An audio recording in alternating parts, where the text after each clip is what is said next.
بسم اللہ الرحمن الرحیم۔ السلام علیکم ورحمۃ اللہ وبرکاتہ۔ میں ہوں حکیم نوید اور آپ دیکھ رہے ہیں میرا یوٹیوب چینل حکیم نوید آفیشیل۔ تمام دیکھنے اور سننے والوں کو میرے چینل پہ خوش آمدید۔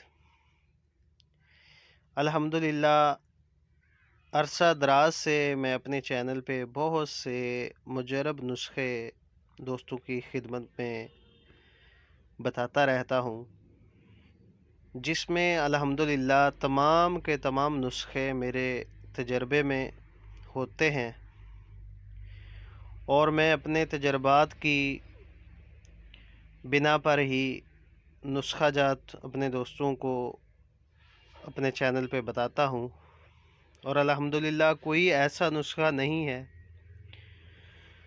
جو میں نے اپنے چینل پر بتایا ہو اور اس کا اپنے مطلب پہ استعمال نہ کروایا ہو۔ ایسا کوئی نسخہ میرے چینل پہ موجود نہیں ہے۔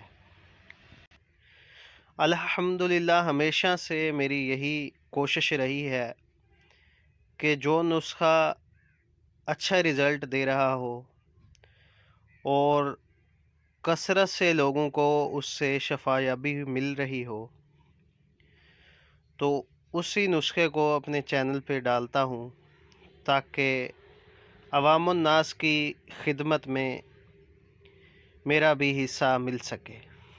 تو چلتے ہیں جی آج کے نسخے کی طرف۔ نسخہ بہت ہی اہم ہے، بارہا بار اپنے مطلب پہ بنا کر بہت سارے مریضوں کو استعمال کروا چکا ہوں۔ یہ نسخہ ہے جی بہت ہی موذی مرض، گردے کی پتھری یا مثانے کی پتھری۔ ان دونوں پتھریوں میں انشاءاللہ یہ نسخہ بہت ہی مجرب ہے۔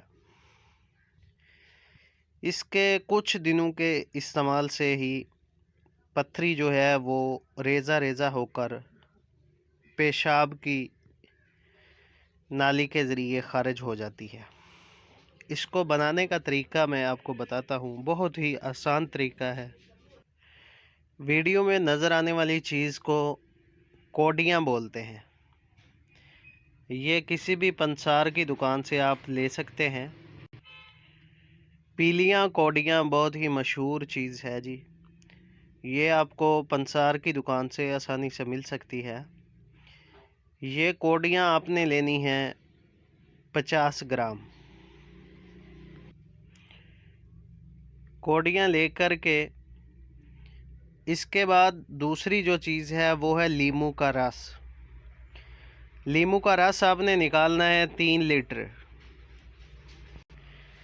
کسی بھی کوالٹی کا لیمو ہو اس میں سے آپ نے 3 لیٹر اس کا جو ہے رس وہ نکال لینا ہے۔ 3 لیٹر لیمو کے رس میں آپ نے 50 گرام یہ کوڈیاں بھگو کر رکھ دینی ہیں۔ یہ انشاءاللہ 1 سے 2 ہفتے میں اس لیمو کے رس میں حل ہو جائیں گی، بالکل ابزرو ہو جائیں گی۔ اس رس میں ان کا لیکوڈ بن جائے گا، پاؤڈر نما ان کا جو ہے ماہیت نظر آنی شروع ہو جائے گی۔ تو جب یہ بالکل پاؤڈر بن جائیں، ان کا کوئی بھی سخت حصہ بوتل کے اندر بالکل محسوس نہ ہو، تو اس وقت اس لیکوڈ کا استعمال مریض کو کروائیں۔ 5 گرام صبح اور 5 گرام شام کو کھانا کھانے کے بعد اس لیکوڈ کا استعمال کرواتے رہیں۔ انشاءاللہ 2 سے 3 ہفتے کے اندر اندر پتھری کا سائز جتنا بھی بڑا ہو، جس طرح کی بھی پتھری ہو، انشاءاللہ اس نسخہ کے استعمال سے بالکل خارج ہو جاتی ہے۔ پتھری کے اخراج کے بعد اس نسخہ کو استعمال کروانا چھوڑ دیں۔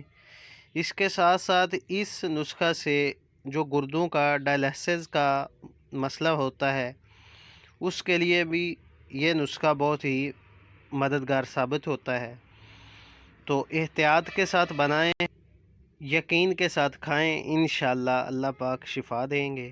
اور بہت ہی مجرب نسخہ ہے جو آپ دوستوں کے ساتھ میں نے شیئر کیا ہے۔ بنائیں اور دعا میں یاد رکھیے گا۔ میرے چینل پر نئے ہیں تو میرے چینل کو سبسکرائب بھی کریں اور ساتھ بیل آئیکن کو بھی دبا دیں تاکہ ہر اس طرح کا آنے والا نسخہ آپ تک پہنچ سکے۔